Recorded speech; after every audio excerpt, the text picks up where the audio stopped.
ಪಾಂತಬಾಳೆಕುಂದ್ರಿಯಲ್ಲಿ ನಿರ್ವಾಹಕ ಹಾಗೂ ಚಾಲಕನ ಮೇಲೆ ಮರಾಠಿ ಭಾಷಿಗರಿಂದ ಗೂಂಡಾ ವರ್ತನೆಯಂತೆ ನಡೆದುಕೊಂಡಿರುವವರ ಮೇಲೆ ಕಠಿಣ ಕಾನೂನು ಕ್ರಮ ಕೈಗೊಳ್ಳಬೇಕು ಹಾಗೂ ಮುಂದೆ ಈ ತರಹದ ಘಟನೆಗಳು ಆಗದಂತೆ ನೋಡಿಕೊಳ್ಳಬೇಕು ಎಂದು ಕರ್ನಾಟಕ ರಕ್ಷಣಾ ವೇದಿಕೆ ಸ್ವಾಭಿಮಾನ ಸೇವೆ ಪ್ರವಾಸಿ ತಾಣ ಬೇಲೂರು ಪಟ್ಟಣದ ಬಸವೇಶ್ವರ ವೃತ್ತದಲ್ಲಿ ಪ್ರತಿಭಟನೆ ನಡೆಸಿ ತಮ್ಮ ಆಕ್ರೋಶ ವ್ಯಕ್ತಪಡಿಸಿದರು.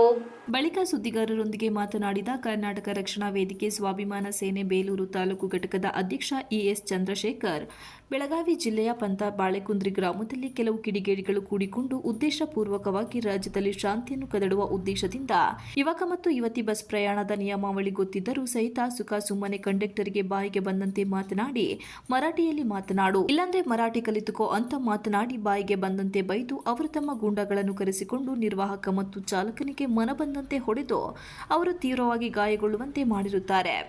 ಇದು ರಾಜ್ಯದ ಜನತೆ ತಲೆ ತಗ್ಗಿಸುವಂತಹ ಪರಿಸ್ಥಿತಿ ಬೆಳಗಾವಿಯಲ್ಲಿ ನಿರ್ಮಾಣವಾಗಿದ್ದು ಇದು ಮೊದಲೇನಲ್ಲ.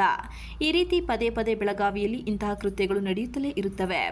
ತಪ್ಪಿತಸ್ಥರ ಮೇಲೆ ರೌಡಿ ಶೀಟರ್ ಮತ್ತು ಗೂಂಡಾ ವರ್ತನೆಯಡಿ ಅವರನ್ನು ಬಂಧಿಸಿ ಅವರ ಮೇಲೆ ಕಠಿಣ ಕಾನೂನು ಕ್ರಮ ಕೈಗೊಂಡು ನಿರ್ವಾಹಕ ಮತ್ತು ಚಾಲಕನಿಗೆ ನ್ಯಾಯ ಕೊಡಿಸಿ ನಮ್ಮ ಕರ್ನಾಟಕದ ಮಾನ ಉಳಿಸಬೇಕೆಂದು ನಮ್ಮ ಸಂಘಟನೆಯ ಒತ್ತಾಯವಾಗಿರುತ್ತದೆ ಎಂದರು. ಅದಕ್ಕೆ ನಾವು ಅದನ್ನು ಖಂಡಿಸಿ ಪ್ರತಿಭಟನೆ ಮಾಡ್ತಾ ಇದ್ದೀವಿ. ಮರಾಠಿಗರು ನಾವು ಹೇಳ್ದಂಗೆ ಕೇಳ್ಕೊಂಡಿದ್ದೆ ಇಲ್ಲಿ ಇಲ್ಲ ಅಂದರೆ ನಮ್ಮ ಕನ್ನಡ ಬಿಟ್ಟು ತೊಲಗಿಲ್ಲ. ಅವರು ನಾವು ಹೇಳ್ದಂಗೆ ಇರಬೇಕು, ನಾವು ಕೇಳ್ದಂಗೆ ಇದು ಮಾಡಬೇಕು. ನಮ್ಮ ನೀರು, ನಮ್ಮ ಜಲ, ನಮ್ಮ ಅನ್ನ ತಿಳ್ಕೊಂಡಿರ್ತಾರೆ. ಅದು ಬಿಟ್ಬಿಟ್ಟು ನಮಗೆ ದೌರ್ಜನ್ಯ ಮಾಡಿ ಕನ್ನಡಿಗ ದೌರ್ಜನ್ಯ ಮಾಡೋಕ್ಕೆ ನಾವು ಬಿಡ್ತೀವ. ಮರಾಠಿಗಾರರು ಅಂತಲ್ಲ, ಯಾರಾದರೂ ಅಷ್ಟೇ ಕರ್ನಾಟಕ ಇದ್ದ ಮೇಲೆ ನಾವು ಹೇಳ್ದಂಗೆ ಕೇಳಬೇಕು, ಇರಬೇಕು. ಅವರು ನಮಗೆ ಭಾರಿ ಒಂದು ಅನ್ಯಾಯ ಆಗ್ತಾ ಇದೆ. ಸರ್ಕಾರಕ್ಕೆ ಗಮನಕ್ಕೆ ತರ್ತಾ ಇದ್ದೀವಿ. ಈ ಸರ್ಕಾರದವರು ಇದನ್ನ ತಗೊಂತಾ ಇಲ್ಲ, ತಗೋಬೇಕು. ಒಂದು ರಕ್ಷಣೆ ಕೊಡಬೇಕು. ಕನ್ನಡಿಗರ ರಕ್ಷಣೆ ಇಲ್ದಂಗೆ ಆಗ್ಬಿಟ್ಟಿದೆ. ಎಲ್ಲಿ ರಕ್ಷಣೆ ಇದೆ? ರಕ್ಷಣೆ ಇಲ್ಲ. ಅದಕ್ಕೆ ಸರ್ಕಾರ ಹೊಣೆ. ಅದಕ್ಕೆ ಸರ್ಕಾರದವ್ರು ಸರಿ ಇಲ್ಲ, ಸರ್ಕಾರ ಸರಿಯೇ ಇಲ್ಲ. ಈಗ ಪಾಪ ಪೊಲೀಸ್ ಏನು ಮಾಡ್ತಾರೆ, ಪೊಲೀಸರಿಗೆ ಅವರು ಇದು ಮಾಡ್ತಾರೆ ಅವರಿಗೆ. ಅದಕ್ಕೆ ಸರ್ಕಾರಕ್ಕೆ ಒತ್ತಾಯ ಮಾಡ್ತಾ ಇದ್ದೀವಿ.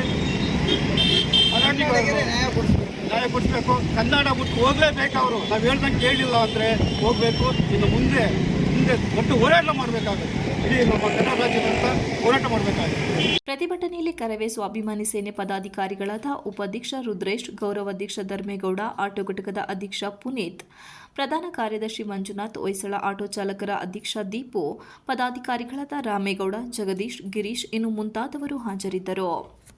Ganesh, TV 46 Malenadu news, Belur.